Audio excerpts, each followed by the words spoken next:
हमारे साथ सगाई राज हमारे सहयोगी इस वक्त जुड़ रहे हैं बेंगलुरु से। ऐसा लग रहा है सगाई राज कि ये पूरा इशू जो है मांड्या का नोट वाला, उसको बीजेपी खूब उछाल रही है। कांग्रेस कह रही है कि उन्होंने चढ़ावा चढ़ाया है, लेकिन इन सब के बीच भ्रष्टाचार एक बड़ा मुद्दा बन पाएगा क्या? क्योंकि पेसीएम वाले पोस्टर्स के साथ क्यूआर कोड लगाकर कांग्रेस ने बहुत घेरा है बासवराज बोम्मई को।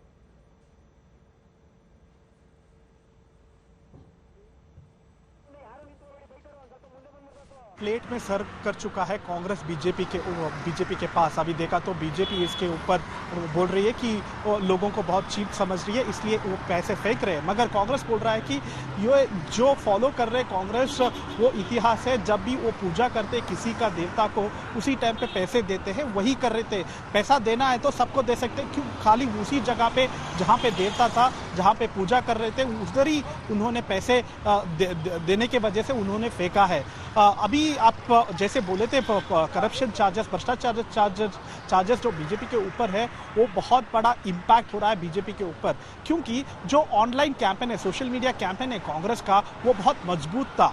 आप देखेंगे पेसीएम का कैंपेन जो शुरू किया था कांग्रेस ने, वो हर एक गली, हर एक ग्राम में पहुंचा है कर्नाटका में। इसके वजह से बीजेपी थोड़ा बैकफुट में है और कांग्रेस इसका फायदा भी ले रहे हैं। और पिछले 2 दिनों से आप देख सकते हैं रिजर्वेशन के ऊपर जो भी आंदोलन चल रहा है कर्नाटका में, उसके ऊपर भी बीजेपी को बैकफायर हो रहा है। मगर बीजेपी का चीफ मिनिस्टर बासवराज बोम्मई बोल रहे हैं कि ये पूरा कांग्रेस स्पॉन्सर्ड प्रोटेस्ट है। बंजारा कम्युनिटी के साथ उनका बातचीत हो चुका है और इससे कुछ अब दबाव नहीं पड़ेगा बीजेपी के ऊपर। मगर ये सब कुछ कैसे वोट में कन्वर्ट होगा, आगे वाले दिन में पता चलेगा। ठीक है, टीआर रामचंद्रन जी, जल्दी से एक कमेंट आपसे।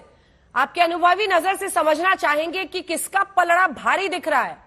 ये तो कई जानकार तय मान रहे हैं कि इस बार कांटे का मुकाबला हम देखेंगे कर्नाटक में। रामचंद्रन जी, देखिए, मेरा मानना तो ये है कि जो कॉन्फिडेंस बीजेपी में होना चाहिए वो ग्राउंड पे कर्नाटका में नजर नहीं आ रही।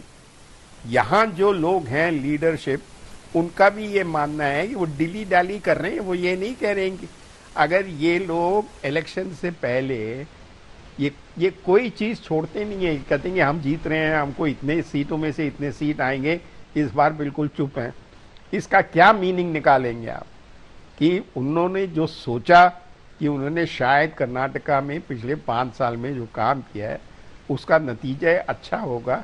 लगता नहीं है कि अगर यही इनकी मूड है कि वो जीत के आएंगे for a second term. Nevertheless ये सब स्पेक्यूलेशन है, बट आप उनके लीडर से तो बात करके देखिए। कोई इतनी पॉजिटिवली नहीं आपको आके बोल रहा है कि हमने ये कर दिया है, वो कर दिया, वो कर दिया। 5 साल की सरकार थी, हमने जितने भी इनको प्रोमिसेस किए थे सब हमने इम्प्लीमेंट कर दिए। अब जीतना हमको ही है, वो क्यों और किसी को वोट देंगे? प्रेम शुक्ला नहीं, जी, देखिए, हिंदुस्तान की इलेक्शन ठीक है, बड़ी फिकल होती है, बहुत फिकल होती है।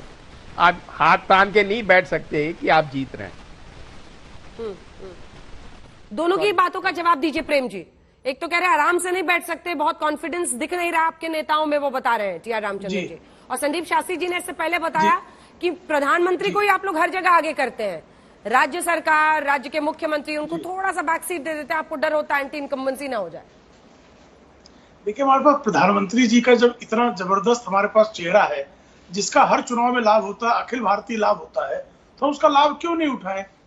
अब इनके पास कोई केंद्रीय नेतृत्व तो नहीं है, तो शेष लोग जो है उसके लिए विलाप करते हैं। तो भाई वो लोकतांत्रिक नहीं है उनका विलाप, वो कर सकते हैं विलाप, लेकिन वो जो है उससे जनता पर कोई प्रभाव नहीं पड़ता। दूसरी बात, देखिए, भारतीय जनता पार्टी के कर्नाटक के चुनाव के संदर्भ में पिछले, मैं चुनाव का भी ओपिनियन पोल देख रहा था, तो ओपिनियन पोल में लोगों ने 70 से जो है 90 सीटें भारतीय जनता पार्टी को दिखाई थी, और इंडिया टुडे ग्रुप का जो ओपिनियन पोल था हमको 85 सीट दे रहा था और हमको 106 सीट मिली थी।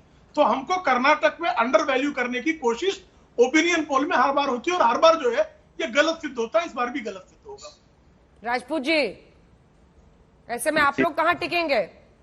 वो डबल इंजन वाला मामला, और राहुल जी पे आपने नहीं बोला, उनके लिए भी इस बार लिटमस टेस्ट है, क्योंकि उन्होंने सबसे ज्यादा टाइम, और गुजरात नहीं गए, हिमाचल नहीं गए चुनाव के दौरान, पूर्वोत्तर में भी एक राज्य में वो गए, लेकिन कर्नाटक में उन्होंने काफी टाइम दिया था भारत जोड़ो यात्रा में। देखिए, दो चीजें बड़ी साफ है। पहली चीज तो इंजन की सरकार के दोनों इंजन फेल हो गए। एक इंजन अडानी जी ले गए हैं, दूसरा इंजन 40% वाले ठेकेदार ले गए। कर्नाटक का 40% मिस्टर एपीएम, वो सब लोग जानते हैं कर्नाटक में भ्रष्टाचार कितना मुद्दा है और किस तरीके से भारतीय जनता पार्टी आखंड के भ्रष्टाचार में डूबी है।